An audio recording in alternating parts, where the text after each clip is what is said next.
Welcome back. We are back out here in the gun room for what is going to be part 4 of our Glock clone comparison. So we have 4 different ones. I have individual videos on each one of those so you can see how well they shot, reliability of each. This video here, we're going to compare all 4, some likes, some dislikes, just to kind of give you a single video overview of all 4 of these options. So we have the 43X clone. We've got a 19 clone. We've got a 17 clone, and then, crazy as it sounds, a 34 clone.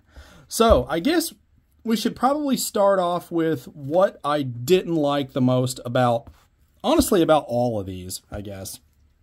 And really, from what I have found, the biggest thing was, honestly, I guess the mag release is definitely something to be desired in the SCT frame. It's very anemic. It's really hard to get a purchase on. And as you can see, I am pushing it down right there, and the magazine is not falling. All of these pistols are empty. We're not an idiot here at the Hide. Everything has been safety checked. And as you can see, it is not falling. You have to really dig your finger in to get it to fall out.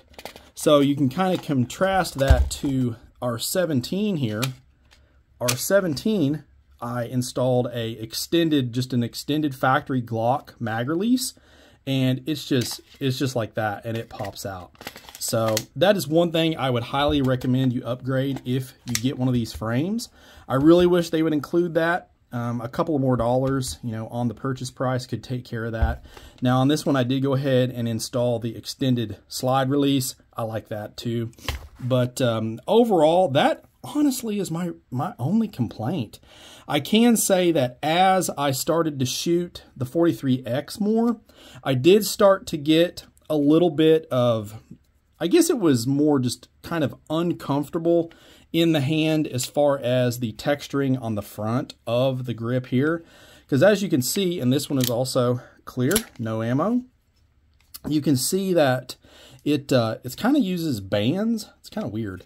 But as you're texturing here, I could kind of do without the ones on the front. Now the ones on the back, I didn't really have any issues, but overall, not bad. I mean, it's definitely usable. Had no issues using it. It's just something to take note of. One thing to keep in mind with the 43X is you can use the Shield Arms 15-round mags, so huge game changer there. Make sure you install the steel mag catch with that so you get a lot more life out of your steel mag catch as opposed to the polymer that it comes with. Cool thing about it is all Glock parts are interchangeable with these, so that's really neat. Now the aim surplus slides, those come with all Glock internals from the factory, so all of the internal parts in the slide are all factory Glock, so that's pretty cool. The trigger guard is very well done on the SCT frame. I do like that. That's probably one of the biggest plus sides, is you're able to get a really high grip on the SCT frame because of that. And you're able to get a really steady and really solid grip whenever you're shooting the pistol. Faster follow-up shots for sure. The factory triggers, they're okay. I have done nothing with the triggers. They are as they came out of the box. They're right at about 5.5 to 6 pounds. Most of them, they break pretty clean. There is some mush, and there's your reset. So as you can see, I mean, it's not bad, but they're not perfect by no means. They do get the job done for their intended purpose. You could upgrade the triggers if you wanted to. However, do keep in mind, I mean, these come in at a price point that makes them very, very nice and attractive to a lot of buyers. Like I said, about $350 can get you into a really nice configuration of one of these slides and the SCT frame. So, overall, I am really happy with these. I will tell you, like, I think I may have mentioned it, but just so I can get it in this video too.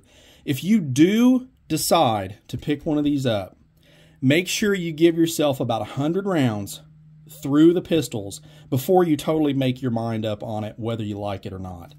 Reason I say that is this one and the 17 and I think the 34. The first few magazines, there was some feeding issues. I'm not even going to lie. It would lock back on it would still lock back with one round in the magazine. We had it to where it wouldn't go fully into battery. Now I'm equating that to just all the parts interfacing with each other and getting that all worn in. Once you get about 75 to 100 rounds, they're golden. I have not had any issues since after that. This guy here, I've got almost 700 rounds of just FMJ through this one. I don't even know how many rounds I have through the 19 clone. As you can see, it is worn. I've shot it so much, the front sight post actually came out of it. This one's probably approaching 2,000 rounds. I've got about 500 through the 17, and this one's a newer one, so I've only got about 3 through it.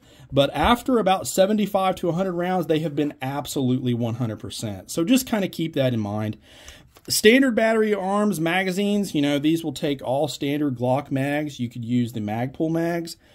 I use Glock mags. I kind of like those. But, you know, overall, if you're looking for maybe just something different, you don't want just a standard black, you know, Glock 19.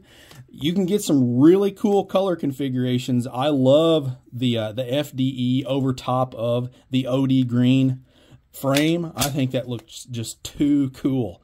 Now, you might be asking, if, let's say, for instance, you could only pick one of these.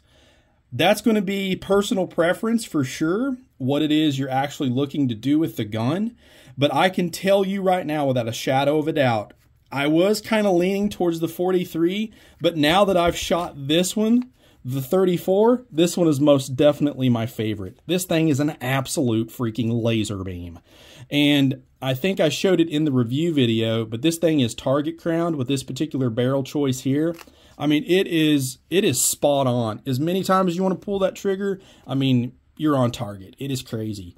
This, it's actually a little, I guess a little nuts, to be honest with you. I really didn't expect them to shoot that well, but they do. I don't know, whatever AIM is doing with their barrels, they need to keep doing it because clearly it's working.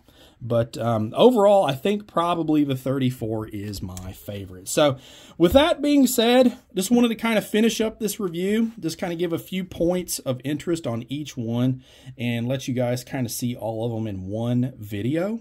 Otherwise, you know, size-wise, they're pretty well standard. You know, if you've seen a Glock 43X, it's the same size as a Glock 43X, and so on and so forth. Weights are comparable to standard Glocks. You do get a little bit of weight savings if you pick some of the hollowed out slides, but otherwise they're pretty well good to go. But if you got any questions on this, please you know, post them up below. Let me know. Check out the campsite page. You'll be able to see all of this stuff. All the deals are going to be there. And please like, share, and subscribe. The channel is kind of waning right now and definitely cannot grow without your guys' continued support. It is greatly appreciated. And as always, shoot straight. Later.